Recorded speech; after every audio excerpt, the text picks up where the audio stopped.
Welcome to the More Than Scrubs podcast, a podcast where dentists and healthcare professionals can learn how to thrive in or beyond their 9-to-5 job. I mean, don't get me wrong, I love my scrubs. But in this podcast, I want to explore how we can build a side hustle, a business, or excel in our careers so that we can have that work-life balance that everyone's always talking about. Healthcare careers have evolved so much in the past decade, so let's find a way that we can evolve with them. My name is Dr Kamal Chopra. I'm a dentist, a business owner, and I want to take you on this journey with me to find out how we can be more than scrubs. So let's dive straight into it.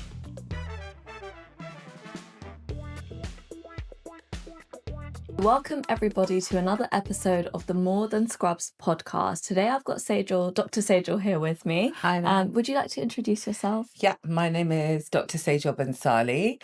I'm a dentist. I qualified from Guys and Kings Dental Institute a while ago, and now I'm teaching actually at the same institution, so it's good to be back. Okay, Yeah. amazing. And how long have you been teaching there? Just over a year. So I teach 3rd and 4th year dental students, restorative dentistry. Amazing. Yeah. How are you finding it? I love it. Yeah? Yeah, I love it. It's like a full circle, so I really enjoy it. Yeah, absolutely. And what made you get into that role? Well, I was working in general practice for quite a while, and then I was getting bored of just doing the same thing again and again. And so I decided that I just wanted a break. And so I actually took a sabbatical for about 6 months while I was deciding what I want to do. And then I heard about this job and I thought that it would be nice to be able to give back the information that I've gained. So yeah, and just go from there. Okay, so as of last year, Yeah. you've been teaching at Kings, Yes. at Guys. Yeah. And before that, were you a full-time associate? Yes. Yeah. I was working in practice for like many years. Yeah. So it started fully NHS. And then I moved into like more cosmetics and things. But I think I just got tired of like the same thing. And I'd been there a while, so I just wanted something new. Yeah. Yeah. Okay. And what made you firstly take the sabbatical? So you said it was just kind of a pause from your career. Yeah, because I felt like I'd never really had a break. Yeah, And dentistry can get really intense. absolutely. And, it kind of takes up your entire life. Yeah. And so I just thought, for once in my life, I just need a break. So I thought that I'm just going to stop and then almost let the universe send me whatever I was going to do. I made no plans. And then I just ended up traveling to many countries and then came back again. And just decided that, I'm missing dentistry, but I don't want to go back into that same treadmill. Yeah. So it was like, I think dentistry is a very broad career. You can make the most of it if you want to. And so that's what I wanted to do. Amazing. So yeah, I think you're right. I think a lot of people qualify and then they feel like that's it. They're Yeah. just going to be an associate for the rest of their lives. Yeah. Practice 5 days a week. Yeah. But there are definitely other options There out are. there. There are so many options. And you just have to find them. So whatever suits you, I think. So while I was in practice, I'm really interested in politics. And so I set up something called Conservative Dentists, which was bridging the gap between the political world and dental world. And so that opened up a whole new world to me. And then I've also been involved in setting up a charity in Kenya, a supervised toothbrushing program. And from there, like step by step, I started to see a different world of dentistry, Yeah. which is possible for you, and I feel like doors have just opened, which I never knew existed. Yeah. Amazing. Okay. So during your sabbatical, is that when you set up all these things? No, so I set those up while I was in practice Okay. because I think I was already starting to get a little bit bored Yeah. of just the same old thing. I felt like there was more to me than just doing a normal kind of 9-to-5 dental job. And so that's how I started to do those things. So I started off by doing a charity trip to Nepal. Mm-hmm. And then from there, I met Linda Greenwell, the bleaching expert. Yeah. And then she asked me if I would be interested in setting up a charity in Nairobi, Kenya.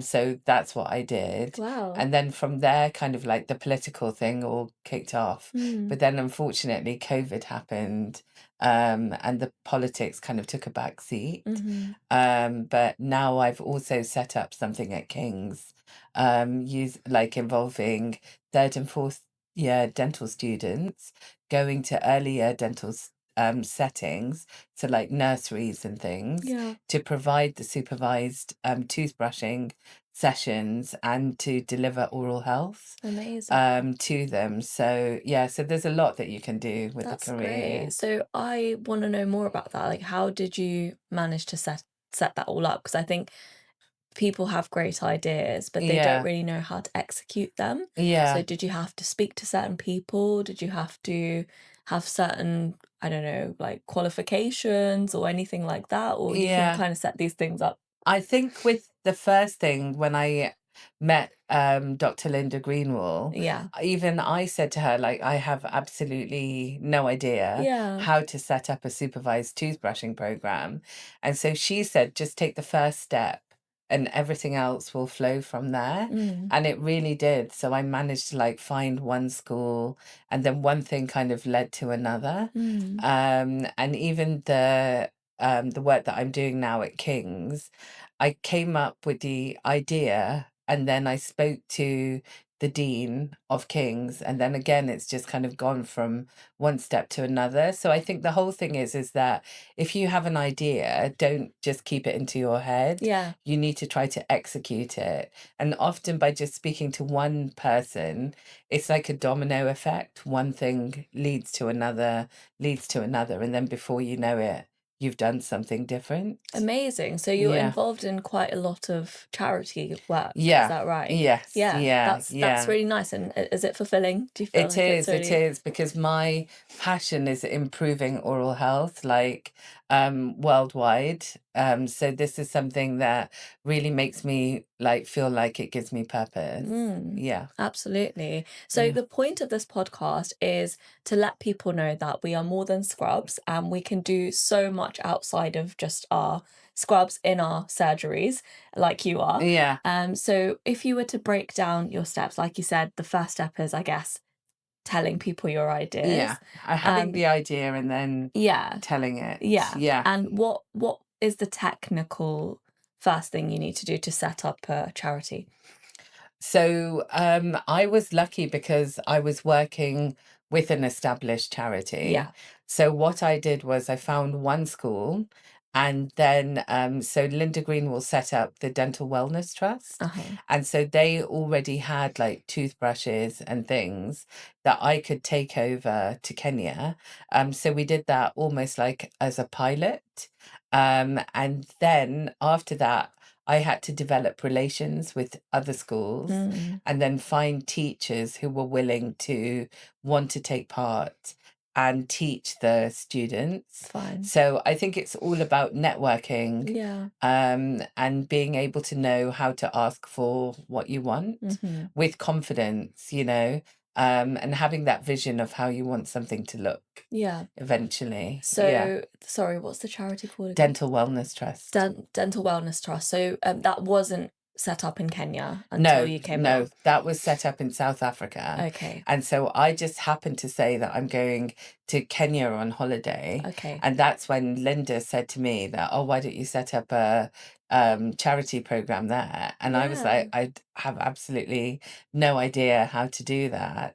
But she said, like, just take the first step, and, so that's how that happened. Amazing. So I'm sure that obviously charities are just looking for people to lead something. Yes. So you're one of the people now that have, started it in Kenya. Yeah. And I guess reaching out, and if there's somewhere that you want to start, part of it, I'm sure people would be open to that, just right? to get in touch. And I also think that charity begins at home. And I think that it's shocking, the statistics that we have in the UK, that the number one reason that children are hospitalized under the Yeah. age of 5 is for dental decay.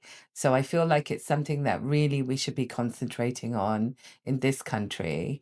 And so if anyone would like to be involved in my like program at King's, then just contact me, because like we would like to spread it to more areas, because at the moment it's just a pilot study Yeah. that we want to expand. So Amazing. yeah, so I think that that's something that really needs to be tackled. Yeah. And for all like earlier nurseries, not just the deprived ones, it should be everyone, because all children deserve to have good oral health. Yeah. Yeah. Totally agreed.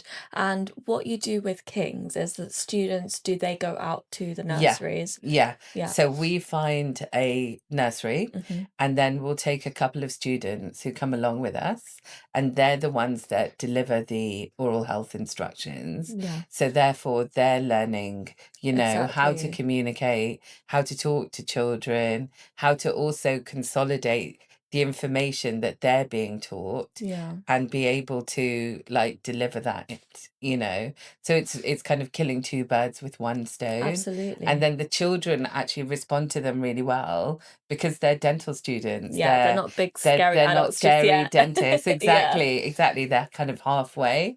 So yeah, it's worked out really well so far. Yeah, great. Do you feel like it could be something that all the universities do I or hope should so. do? I hope so. Yeah. That's like there are lots of universities have got their own little programs, but I'm not sure whether anybody's doing it in this way. Yeah. So I feel like if it's something that takes off, it could really work really well. Yeah, Yeah. absolutely. That's amazing. So how do you think it's something that can be the word can be spread more, I guess, by I think talking. by coming on Yeah. podcasts like this Yeah. and just spreading the word of what, you know, I'm trying to do. Yeah, amazing. And you're looking for people to help you. It's not like it's a Definitely. one-man show. No, not at all. Because I think, you know, I think as dentists, we're really good at working in teams. Yeah, And I think that everything's better as a team exactly. rather And than I just feel as one person. we're very much forced to work on our own, Yeah. but we thrive in teams. We don't thrive we? in teams, and you know how isolating it can get. Yeah. So it's nice to do things in teams. And I think that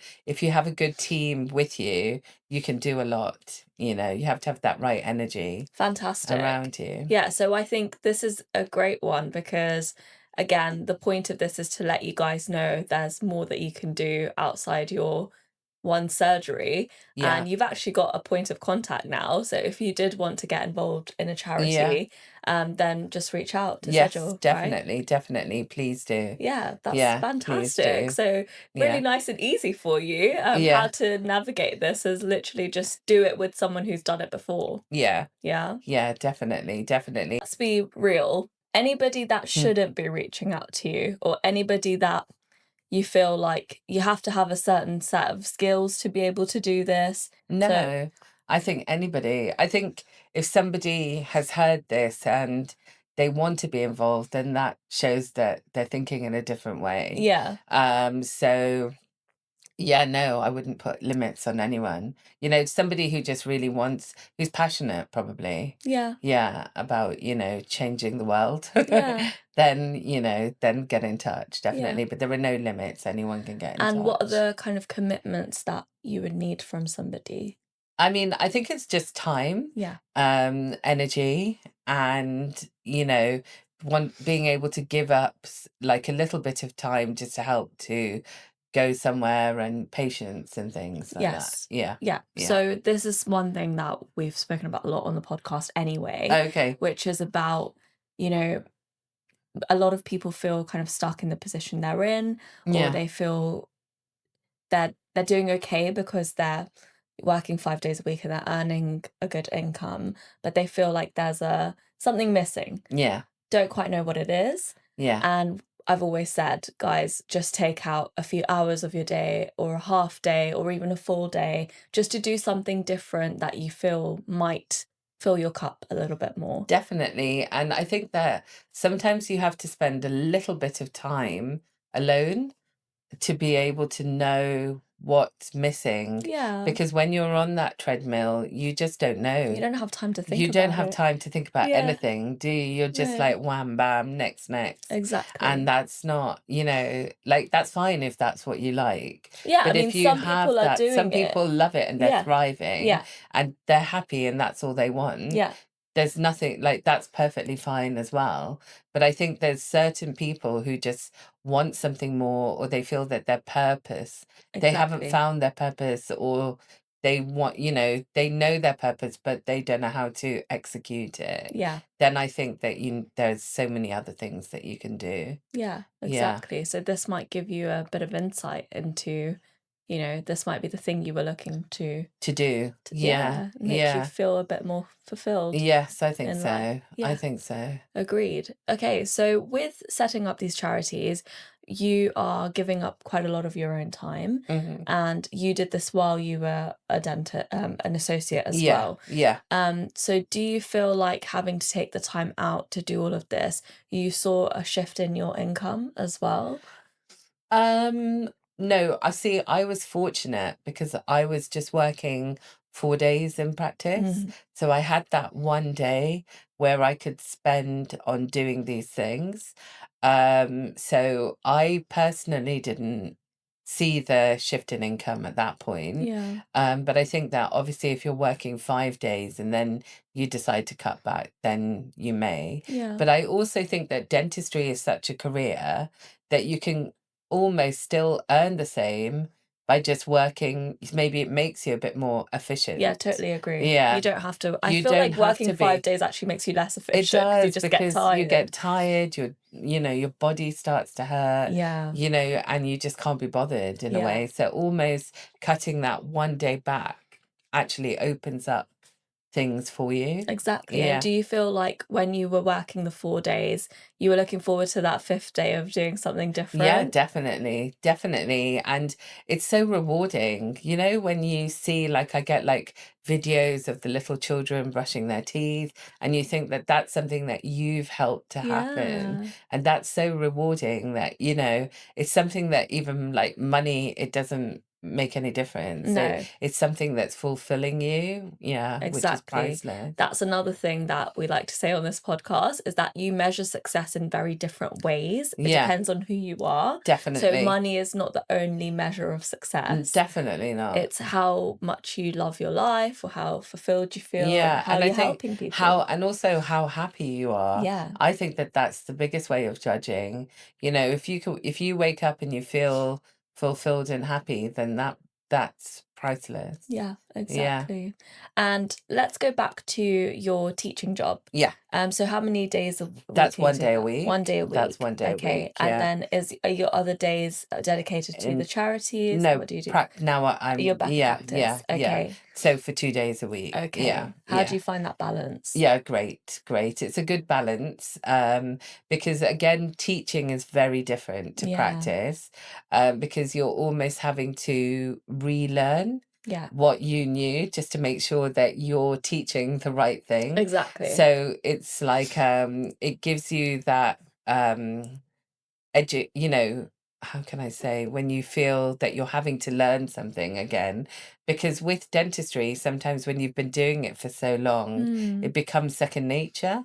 And this almost makes you step back and look at, it's like, say, if you're driving, you can get into a certain way of driving. Habits, yeah. Yeah, but this makes you look at what you should be doing, all the current knowledge, how to teach the students to what they Exactly. should be doing. So again, that's really fulfilling and rewarding. Great. And I Yeah. guess you can implement that into practice as well. Definitely. Yeah. So all the things that, you teach the students, then you can take back and say that, we should be doing this or we should be doing that. Yeah. Yeah. Fantastic. Yeah. So I really enjoy it. I love teaching. Great. And just tell me about the steps. So if somebody's listening, we've covered kind of how to get into charity work, but also how to get into teaching. So you Yeah. said that you came across the job. Yeah, you How have to did you just come look across out for the advert, basically, Just when online? they are recruiting. Yeah, I think it was on the British Dental Journal jobs. Okay. Yeah, so you just look on there. if there are any adverts. So obviously I'm at King's, Guys and Kings, Yeah. but there are other dental schools Yeah. that are always looking for good clinical teachers. So Okay. it's just looking for the advert, basically. And do you need to have any specific skills to be able to do this? Did you have any extra I mean, I think that qualifications?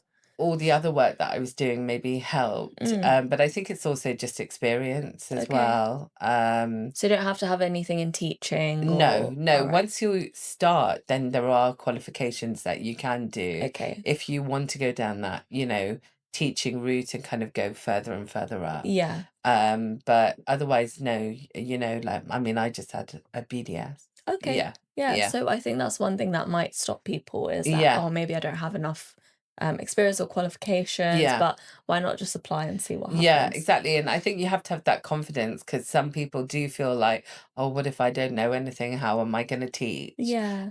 But it's almost like I mean, you've already are a dentist, Yeah. so you do know everything. I'm and sure you know more you than the know more. students. Yeah, definitely. Yeah. And you know more than you realize. Mm. Yeah. So I think once you start, then you do realize you know quite a bit. Okay, Yeah. great. So when you applied, did you have any like interview stages? Yes. Okay. Yeah.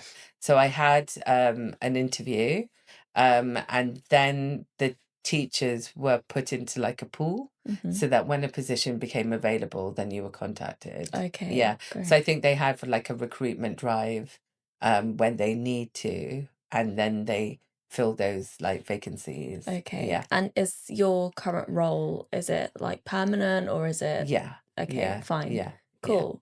That's Yeah. great. Okay.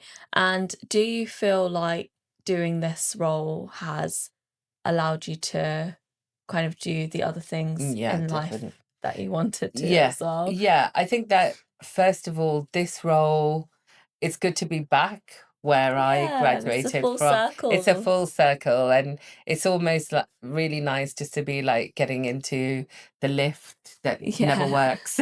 Yeah, a guy's tower, and then I wouldn't have come up with the idea of the dental students going into early years without working here. So again, that's opened up something more. Yeah. So I feel like with life, sometimes certain doors open once you just start going down that journey. Yeah. So you have to go there for it to. You have to let the door open. Yeah. So if you were, for example, doing your 4 days in practice, you may not have got the opportunity to do this No. or thought about doing it. I wouldn't have even thought about No. it because it wouldn't have really crossed my mind. Yeah. But I think that when you put yourself in a different situation, that's when new things kind of appear or you think differently. Yeah. It's Yeah. just not blocking them. Right? Yes. Yeah.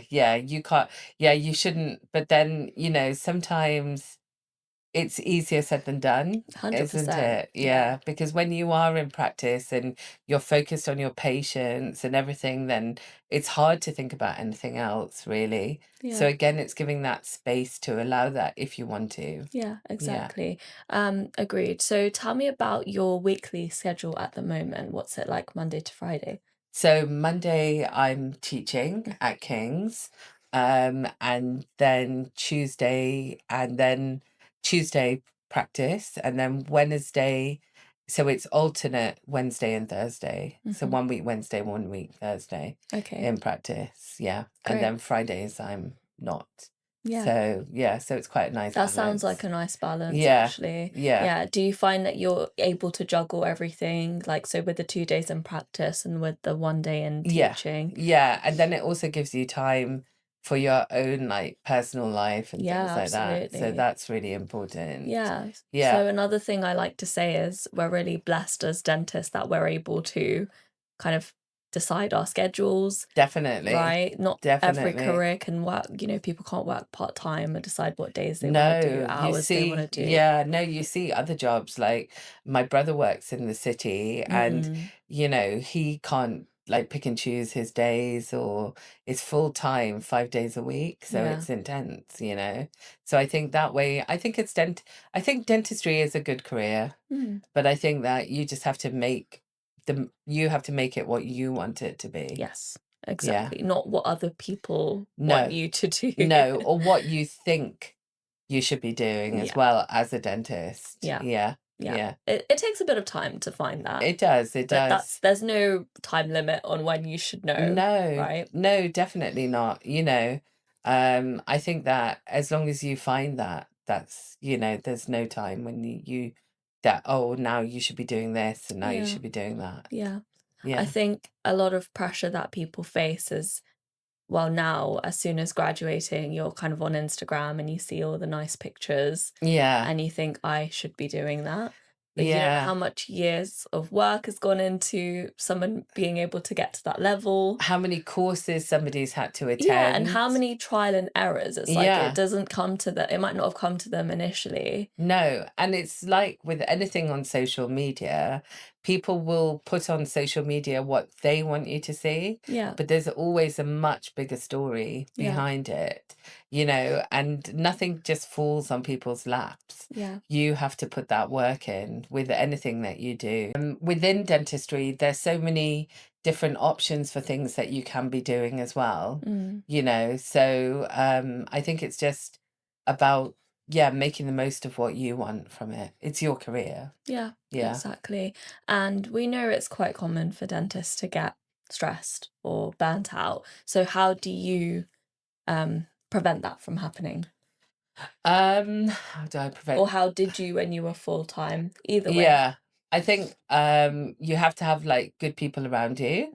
You have to make time to do things that you like doing socially, or like going on holidays, going exercising, listening to good podcasts, Yeah. things like that.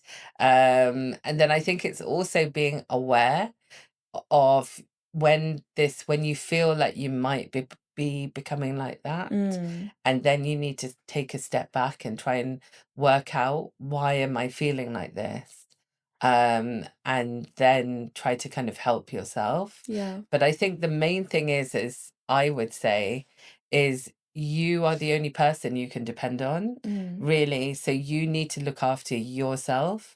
If you look after yourself, then you can look after everyone else.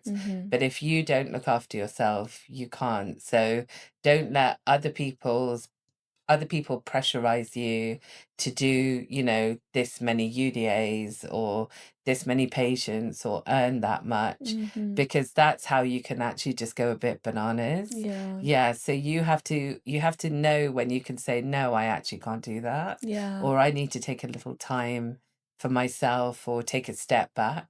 Because the only person really, if you're not well, it's you suffering, really, Yeah. isn't it? And no one else is going to look out No for one you. can. Like, even your mum can't take your pain away from you, can Yeah. they? So you have to look after yourself. You can only rely on yourself. That's what I've learned Yeah, now. agreed. I think Yeah. when you said that, I have this image of, well, I think I always had it as of this NHS dentist who's burnt out and Yeah. kind of just plodding along. Plodding along, not And then wanting to go into work. Yeah, and then you attract patients like You that do. that kind of don't respect you, or they just come in for their quick checkup and they don't want to hear what you have to say. No. Just because you're both giving each other that energy, don't you think? Definitely. And then it's just depressing, Yeah. really.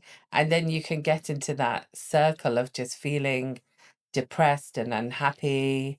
So I think that it's really important to be aware when you're feeling like that, and talk to people or listen to something Yeah. about how you can get yourself a little bit better. Yeah. Yeah. So back when you were doing just NHS, mainly NHS, what made you take the leap from that to doing more cosmetic or other types of dentistry? Because I think that I was, again, feeling unfulfilled with just doing just everyday dentistry. Yeah. And I love to make people look the best that they can and to be the best that they can. So that was something that really interested me. So I started off with doing like the Invisalign course, then like various whitening courses, and I did the Crisor restorative course. And then that again opens you up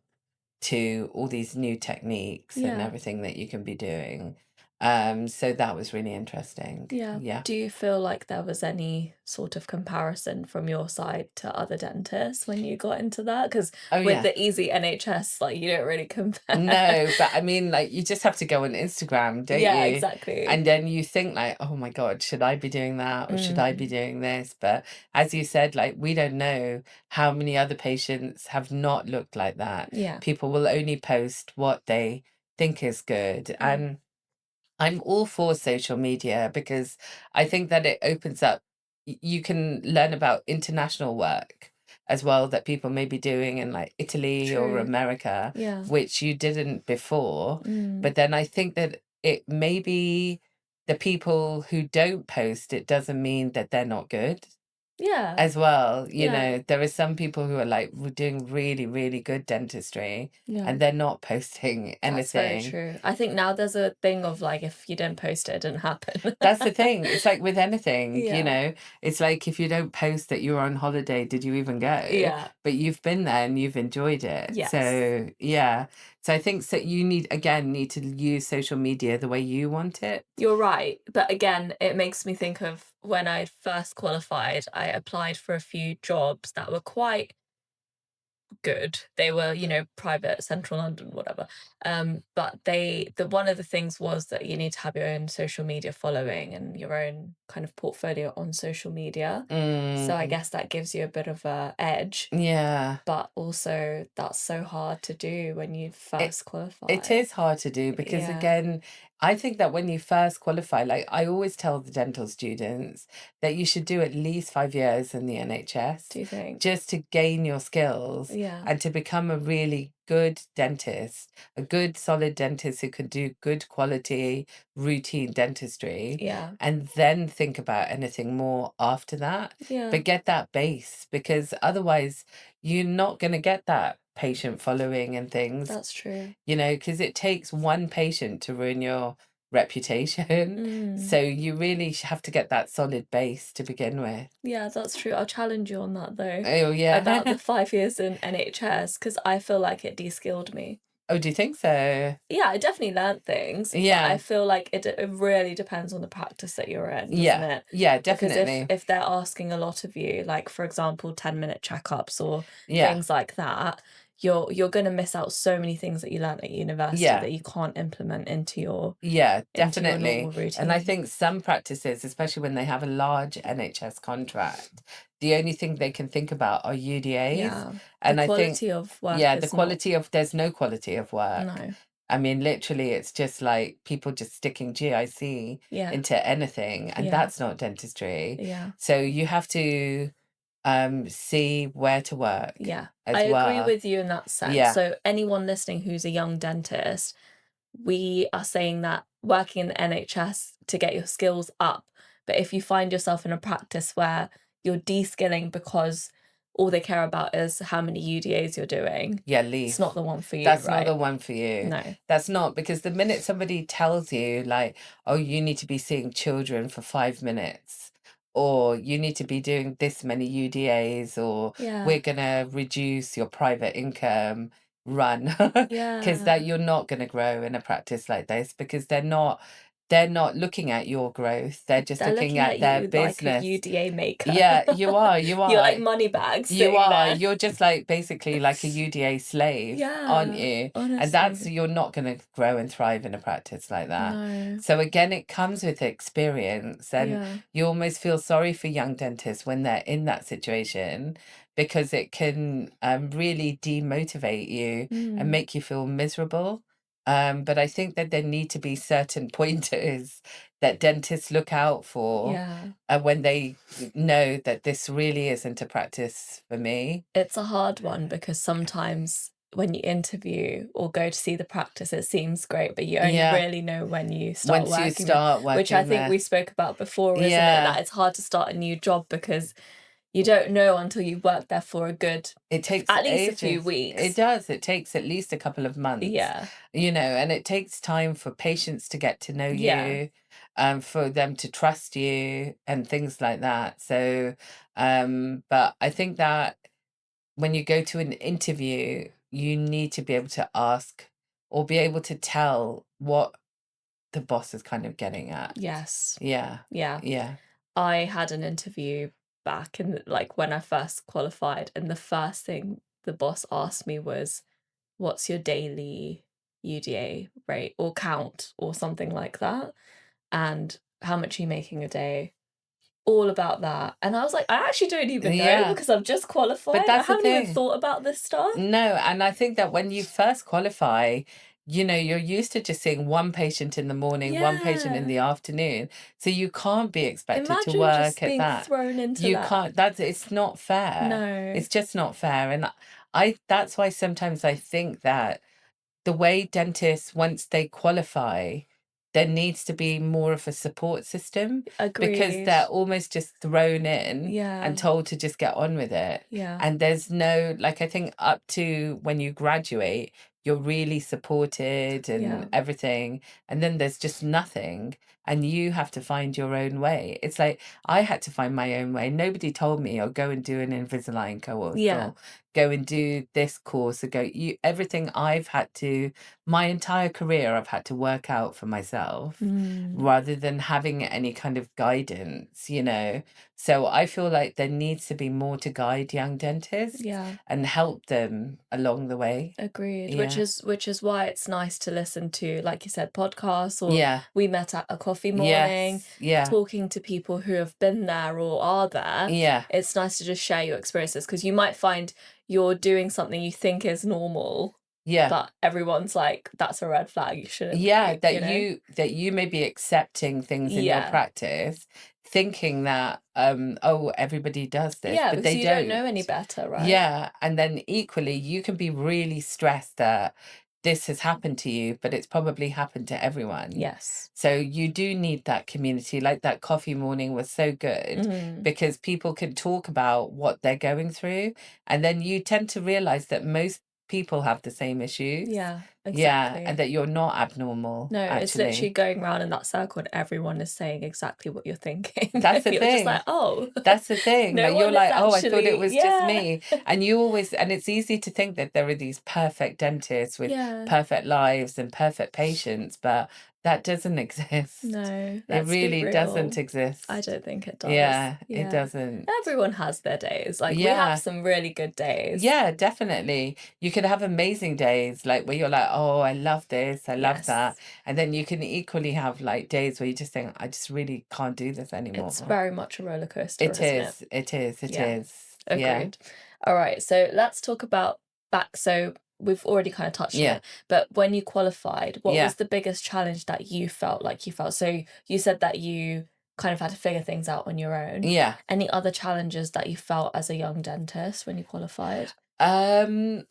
I think it's the volume of patients, communicating to them, having the confidence in your own ability that you are a qualified dentist. Because I think some people do suffer from imposter syndrome. Yeah. And it takes a while before you actually realize that you can actually do this job. And especially when you're young, you look young, and people talk to you like you're a child, you have to have that confidence. And as a woman, And I as a think it's woman, worse. yeah. They're like, you know, I want to see like a proper dentist. Yeah. And you're like, well, I am. a Oh proper my gosh. dentist. I literally had that the other day. Someone walked in and he saw me and my nurse, who are both Yeah. small, like women, young Yeah. women. And he was like, oh, I was expecting a man. Yeah. So I was like, I was just like, I don't really know how to respond because No. I'm not. So what do you want to do? You can't. I mean, it's like, well, if you want to see somebody else, then you can. But I'm the one seeing you. Yeah, but it's like, how has he judged me But this on is the my thing. ability Yeah. just by walking through the door? Yeah. Yeah. And there's going to be male dentists that are way worse than what But this I is can the do. thing. This Yeah. is the thing. But people do judge you. As soon as they see you, you're judged. Yeah. Aren't you? And Yeah. especially when you're a new graduate and you're kind of giving yourself a hard time. And then other It adds people to start, it that. adds to it. Yeah, it really does. That's So true. you need good people around you Yeah. who can support you. Yeah, Yeah. because you, again, like, people that believe in you when Yeah. you might not necessarily believe in yourself, Yes. just because, like we said, there's always ups and downs in dentistry. Yeah. There may be like that failed extraction you didn't manage to do, or Yeah. you know, you didn't get that composite that great or whatever. Yeah, or the patient comes back with sensitivity. Yes, and you You think know. that you've caused it, or Yeah. you know you're in trouble, or you did Yeah. something wrong, but it's actually the patient who Yeah. caused that problem. And I think that comes with experience when Yeah. you realize that this is what can go wrong. Yeah. But when I think in those first few years when you graduate,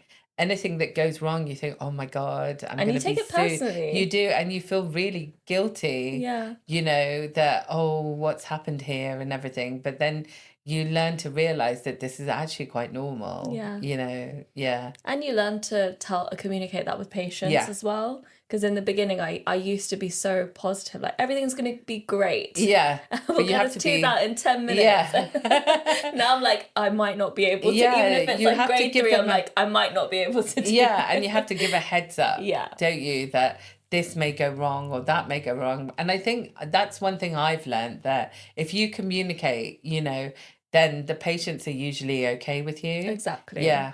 It's Yeah. more just not telling them everything. Yeah, I think that, you know, it's like with anything, if you feel that somebody's hiding something from Yeah. you, they're not going to trust you. Yeah. Yeah. Yeah. So if you just tell them that this could go wrong, then they will. Yeah. Agreed. And what's a message that you have for any dentist, so young, older, whatever, who is feeling stuck in their career right now? So they might have only been practicing for a few years, or they might have been practicing for decades, and they just feel a bit stuck. I would say that you need to think about what motivates you, what makes you want to get out of bed in the morning, and what do you feel is going to make you feel good about your life, and then try to work to get that. Yeah, by looking at other options if you feel stuck within your career. And don't feel that you just have to stay in the same place all the time. It's a very fluid, life is fluid. Yeah. It's not rigid. So you have to be open to that fluidity and get the life that you want. Yeah. Yeah, agreed. And again, we said about managing burnout, stress. What's your kind of biggest tip for somebody who's feeling stressed? Once again, don't think that you have to stay in that position. Yeah, I think that's the theme. Yeah. I Don't think feel it's stuck. just move. Move. And also, like, even if you have nowhere to go, Yeah. just go, because you know you're a dentist. Yeah. You'll always find a job. You're right. Like, People you are took a always gonna- sabbatical, yeah. and were you nervous about doing that? I think by that point I just had enough, so I Yeah. just had to, I just didn't want to do anything for a bit. Yeah. And as I say, I just said to the universe that I'm just going to keep myself open, Yeah. and then let me send me whatever's going to happen. And you managed to And I obviously traveled, find. yeah, and then everything has kind of found its place. Yeah. But I wouldn't have done that if I didn't. You have to have that confidence to want to change your life. Yeah. And don't feel stuck. You know, I easily could be stuck there still. Yes. And I'd just be feeling terrible. Yeah. You know. And so I think, yeah, that's the main thing. Yeah, so recognize the signs for why you're feeling terrible, what's making you feel terrible. Yeah. And we're not, again, you don't have to jump to completely quitting your job or taking that long out. No. Could just be taking a day out of a week. Reducing even a couple of hours. Yeah. Or taking a day off a week. Yeah. Or, you know, just thinking about other things. Yeah. But you're not stuck. You don't have to be somewhere you don't want to be. Exactly. Just be brave and be confident to, you know, change. Yeah. But anyone who listens to this and thinks, oh, sabbatical sounds really great. Yeah. How do they do that? Is there any steps to it? No, I mean, I just took the break, and then I traveled. So I went to Azerbaijan, Japan, South Korea, quite a few places I went to. So I know that I was fortunate to be in that position to be able to do that. But a sabbatical doesn't even have to be for 6 months. It can be a couple of months, a month, couple of weeks, even just take a holiday. Yeah. But it gives you a new perspective. Yeah. And did you tell your employers you were coming back, or? No, because I'd left the job. Okay. So I knew I didn't want to go back. Okay, fine. Yeah. Do you know if it's a possibility to go back if you're taking that long off? Just for anyone that might be considering it and likes to, Yeah, would I want mean, to stay at the practice. I didn't want to go back. Yeah. But I think that you can talk to your employer because, I mean, women take maternity leave. Yeah. There's no difference. That's true. Your job is held open for you. Yeah. So what's the difference? Yeah, and they might actually, rather than you completely leaving, they might be quite grateful that you do want to come back. I think so. And also that you may come back a bit more refreshed and happier, which is going to help their business and help, the patients and everything. So I think there's no harm with having that conversation. Yeah. And if you can't go back, then that's fine as well. You'll find something else. You'll find something else easily. Yeah. Yeah, because you're a qualified dentist. I mean, we've spoken about so many options already today. Yeah. And all the other episodes as well. Yeah. We've got some other options for you, so listen to those. And last question from me is, if you weren't a dentist, what would your dream job be? I want to present the news. Oh, really? Yeah, I'd love to. I'd love to Okay. just come on TV and just present the news Yeah, every like night. very professional. 10 o'clock, today's headlines. I love that. What is that, like a childhood dream Yeah, I since think you've I've watched the just news? always, yes, I think so. Oh, I Yeah, love I think that. I've always wanted to do, that, because I think, because I love current affairs and things, and then plus just talking and coming on TV, and it just seems very glamorous and Yeah, I'm sure. So that's kind of my dream job. That's a nice job. Yeah. I like that. Yeah. Great. So a message to everybody who's listened to today's episode is that we are more than scrubs, and our purpose on earth is to do anything we want to do. And it doesn't mean we have to take a big leap. It can just be a few small steps a day. Yes, right? definitely. And any final messages from you? Nothing. Just be brave, be confident, and get the career that you want. Yes, and fill your cup. Yes, before definitely. you try to look after other people. Definitely. Right. Definitely. Yeah, agreed. Thank you so much for coming My on pleasure. today.